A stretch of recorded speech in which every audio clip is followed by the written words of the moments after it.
एक लड़का है सचिन। वो 5वीं क्लास में पढ़ता है और नया नया सरकारी स्कूल में दाखिला लिया है। पढ़ने में थोड़ा कमज़ोर और बोलने में भी थोड़ा हिचकिचाता है। वो सोचा नहीं था कि इस तरह किसी से दोस्ती हो जाएगी। कुछ दिन ऐसे ही बीत जाते हैं, ना कोई दोस्ती ना कोई जान पहचान। वो हमेशा अकेला ही रहा करता है। एक दिन काजल नाम की लड़की से मुलाकात हो जाती है। उसी क्लास की। वह पढ़ने में तेज तर्रार और सबसे तेज थी। दोनों एक दूसरे से बातें करते हैं, लेकिन सचिन शर्मीला और कम बोलता था। दोनों एक दूसरे से घुल मिल जाते, ऐसे लगता है दोनों में गहरी दोस्ती हो गई हो। ऐसे होते होते कुछ दिन महीना बीत गया।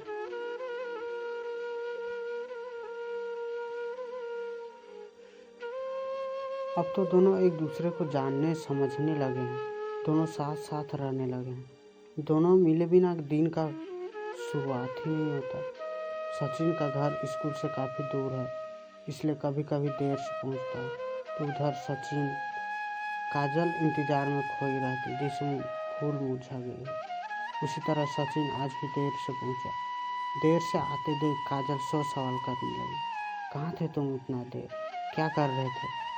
तुमने तो मेरा जान ही निकाल दिया था। पता है कितना फिक्र हो रही थी? सचिन मुस्कुरा कर कहता है, अरे पागल, मैं तो यहीं था तुम्हारे पास। इतना फिक्र क्यों करती हो तुम? मैं भला तुम्हें छोड़ के क्यों जाने लगा? इतना सुनते ही काजल के चेहरे में मुस्कान आ गई, जैसे जान में जान आ गई हो। अब तो सचिन भी काजल की तरह तेज हो गया, पढ़ने लिखने और बोलने में भी काजल जैसे दोस्त जम लिए। उन दोनों के बीच इतना गहरी दोस्ती हो गई कि एक दूसरे से बात के बिना अच्छा ही नहीं लगता। एक दूसरे की मदद भी करने लगे, जैसे नोट बनाने में, पढ़ाई करने में। ऐसे करते करते बहुत दिन बीत गए। काजल के पापा के कहीं पोस्टिंग और हो गई। अचानक स्कूल और घर के दूर शहर में चले गए परिवार के साथ।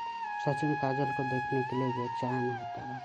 सचिन को पता तो तब चला जब काजल और उसके परिवार गांव को छोड़ कर जा चुके थे।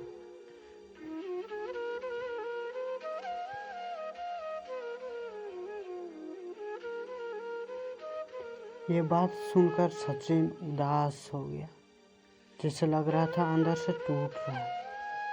अब वह उदास बैठा करता है, खोया खोया सा लगता है। खुद को अकेला महसूस कर रहा है, जैसे कोई समझने ही वाला ना है। धीरे धीरे दिन ढलते गए, कई दिन महीने बीत गए। सचिन आज भी बीता हुआ कल को भूल नहीं पाया, क्योंकि काजल बिन बताए स्कूल छोड़ के चल गई।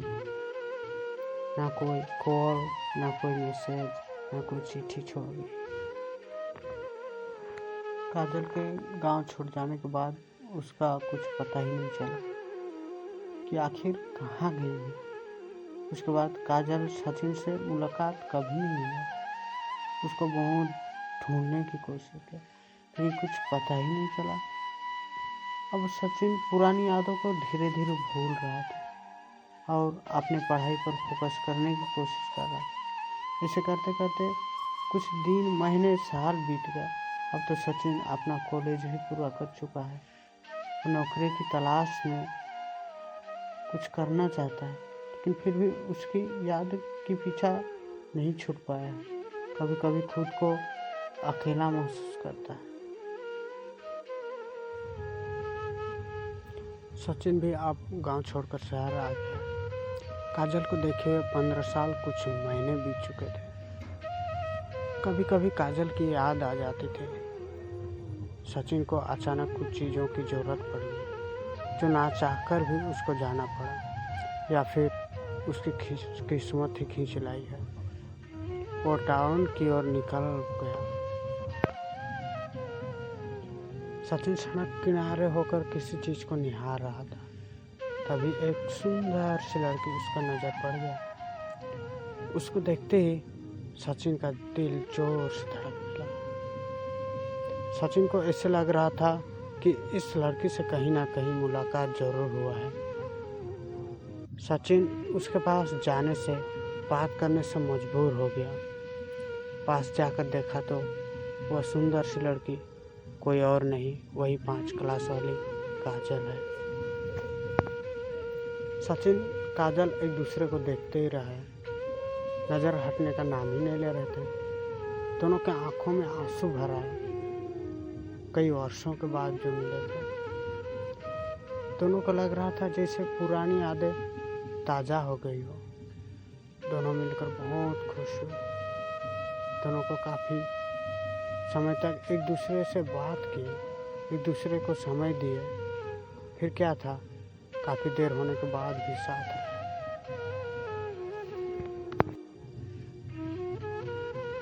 फिर क्या था, काजल काफ़ी लेट हो चुका था। दोनों का दिल कर रहा था कि कुछ पल और ठहर जाए ताकि दोनों और एक दूसरे को साथ बिताए, लेकिन कर भी क्या सकते थे। काजल को घर भी लौटना था, इसलिए वह ना चाहकर भी जाना पड़ रहा था। तभी सचिन काजल को गाड़ी तक छोड़ाया, एक दूसरे को बाय कहते हुए विदा लिए। फिर से दोनों का दिल टूट गया। सचिन काजल को देखते रहा, फिर उसके बाद दोनों कभी नहीं मिले। दोस्तों, किससे भी दोस्ती करो, अपने स्वार्थ के लिए नहीं, बल्कि हर सुख दुख में साथ देने के लिए, चाहे जैसे भी हालात में क्यों ना हो। दोस्ती के लिए हमेशा सीना तान के खड़ा रहना चाहिए, उसे भूलना नहीं चाहिए।